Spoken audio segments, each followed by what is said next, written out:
Selamat pagi Bapak Ibu Saudara-saudari yang terkasih. Sebelum kita mendengarkan firman Tuhan, terlebih dahulu kita berdoa.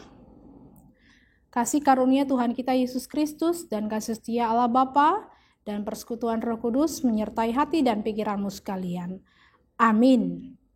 Bapak Ibu Saudara-saudari yang terkasih, firman Tuhan yang menjadi renungan untuk kita pada hari ini, Kamis 7 Desember 2023, yaitu dari Yehezkiel pasal 45 ayat 9. Beginilah firman Tuhan Allah, cukuplah itu hai raja-raja Israel, jauhkanlah kekerasan dan aniaya, tetapi lakukanlah keadilan dan kebenaran. Hentikanlah kekerasanmu yang mengusir umatku dari tanah miliknya. Demikianlah firman Tuhan Allah. Songono doha tani Tuhan Jehovah, tungna torbang dohamu ale akaiduk ni Israel, paholak kamu ma pangarupaon dohot hamagoan, jala ulahok kamu ma uhum dohot hatigoran, pasohot hamu ma panosak muna mangojar-ojar bangsokku, sian partalianna, ninna Tuhan Jehovah. Demikianlah firman Tuhan. Bapak Ibu Saudara-saudari yang terkasih, ada satu nyanyian sekolah minggu, tentunya kita mengetahui lagu ini karena lagu ini sangat familiar sekali. Apa yang dicari orang uang, yang dicari orang pagi, petang, siang, malam, uang, uang, uang, bukan Tuhan Yesus, katanya dalam lagu itu.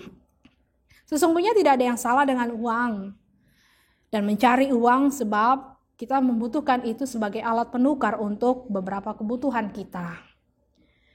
Tetapi yang menjadi salah adalah ketika kita menjadikan uang itu sebagai layaknya Tuhan. Kita menjadi diperbudak oleh uang karena kita memiliki kecintaan. Cinta akan uang adalah akar segala kejahatan. Dengan kita menjadikan atau menggantungkan segala sesuatunya dengan uang, maka membuat kita sulit untuk bersyukur. Bahkan selalu meratapi bahwa dia tidak memiliki apa-apa, dia tidak mempunyai apa-apa. Padahal sesungguhnya dia sudah berkelimpahan. Bapak Ibu, uang itu sesuatu, bukan segalanya. Dia bisa menjadi alat yang baik kalau kita menguasainya dengan baik. Tapi dia bisa menjadi tuan yang jahat kalau kita dikuasai oleh uang tersebut. Ada seorang yang dinamakan sebagai yang terkaya di Amerika bahkan dunia, yaitu John D. Rockefeller. Dia adalah seorang pemilik perusahaan minyak yang bernama Standard Oil. pada akhir abad 19 sampai awal abad 20 di Amerika Serikat. Dia miliarder pertama yang dicatat dalam sejarah dunia. Dia mengatakan bahwa orang yang paling miskin yang saya ketahui adalah orang yang tidak punya apa-apa kecuali uang. Jika kita memahaminya seperti ini, seseorang bisa memiliki banyak harta, banyak saldonya, banyak sahamnya, dan lain sebagainya. Tetapi dia tidak punya moral, dia tidak punya perikemanusiaan, tidak punya iman, tidak punya belas kasihan, dia tidak punya hati nurani, maka dialah orang yang paling miskin. John Rockefeller ini dikenal yang kejam, jahat. Tetapi di sisi lain dia bahkan menghamburkan hartanya untuk dibagikan kepada orang lain. Apa hubungannya dengan nats kita pada hari ini?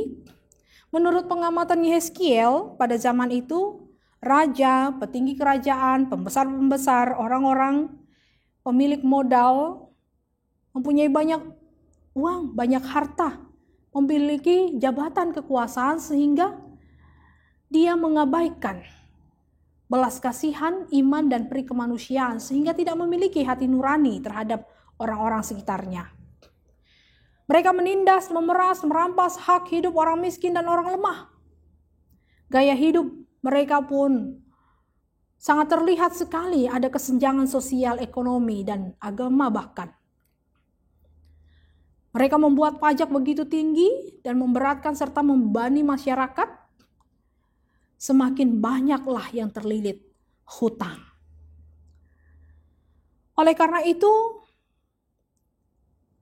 Allah mengatakan melalui Yehezkiel kepada jemaat atau umat Israel, "Cukuplah itu hai raja-raja Israel, jauhkanlah kekerasan dan aniaya. Lakukanlah keadilan dan kebenaran. Hentikanlah kekerasanmu yang mengusir umatku dari tanah miliknya." Mengapa? Apakah memang terjadi hal mengusir? Sesungguhnya sikap mereka lah yang membuat orang-orang yang tidak memiliki apa-apa memutuskan untuk meninggalkan tempat itu. Oleh karena pajak yang terlalu tinggi dan tuntutan yang terlalu tinggi. Bahkan dalam kisah kebun anggur Nabot, seorang raja yang bernama Ahab, karena istrinya Izebel menginginkan tanah milik Nabot karena posisinya sangat strategis, dia melakukan berbagai macam cara, menghalalkan berbagai macam cara untuk mendapatkan tanah tersebut karena Nabot tidak mau menjualnya. Lalu raja tersebut dengan pemikiran Izebel membuat rekayasa, melakukan konspirasi, membuat tuduhan bahwa Nabot telah menghujat Allah dan membuat kesaksian palsu. Sehingga akhirnya Nabot diputuskan dalam pengadilan untuk dihukum mati. Lalu jadilah tanah kebun anggur Nabot menjadi milik Raja Ahab. Itulah yang terjadi.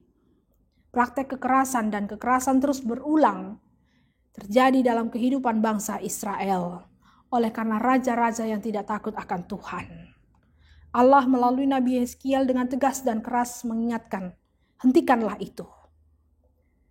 Lakukanlah keadilan dan kebenaran. Firman ini mengingatkan kita Bapak Ibu Saudara-saudari yang terkasih.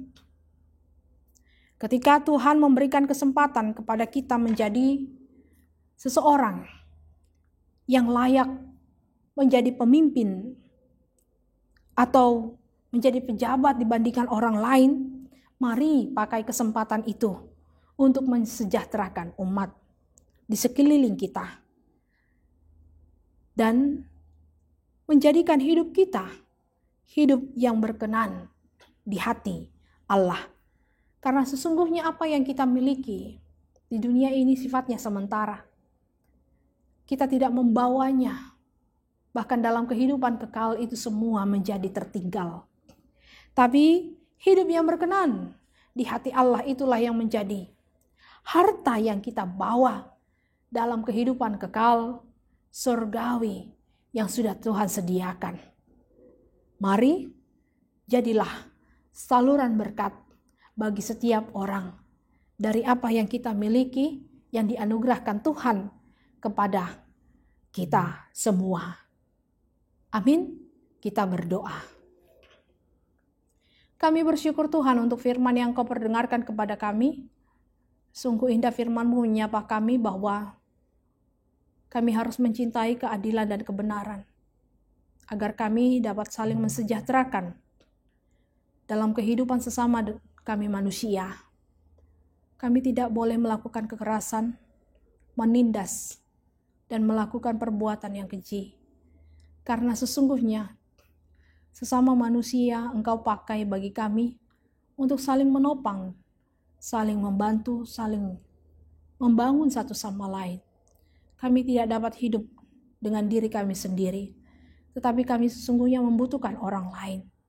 Tapi kami sering lupa sehingga kami saling menyakiti sesama kami, melakukan kekerasan, dan mengabaikan bagaimana sesungguhnya kesusahan yang mereka hadapi demi untuk meraup keuntungan yang sebanyak mungkin, memuaskan hati kami untuk menjadi orang yang terkaya di tengah-tengah dunia ini, bukan orang yang berkenan di hati Allah. Terima kasih Engkau mengingatkan kami melalui firman ini. Biarlah apa yang kami kerjakan dalam satu hari ini menjadi saluran berkat bagi setiap orang dan mendatangkan kesejahteraan dan kesukaan bagi setiap orang. Engkau Tuhan menyertai hamba-Mu, jemaat-Mu dalam pekerjaan mereka, dan Engkau juga Tuhan yang selalu mendengar setiap seruan, teriak mereka minta tolong, dan setiap segala harapan yang mereka panjatkan di dalam doa. Dengarkanlah doa permohonan kami dalam Kristus Yesus, kami berdoa dan mengucap syukur. Kiranya kasih karunia Tuhan kita Yesus Kristus dan kasih setia Allah Bapa dan persekutuan Roh Kudus menyertai kamu sekalian. Amin. Selamat beraktivitas. Tuhan Yesus memberkati.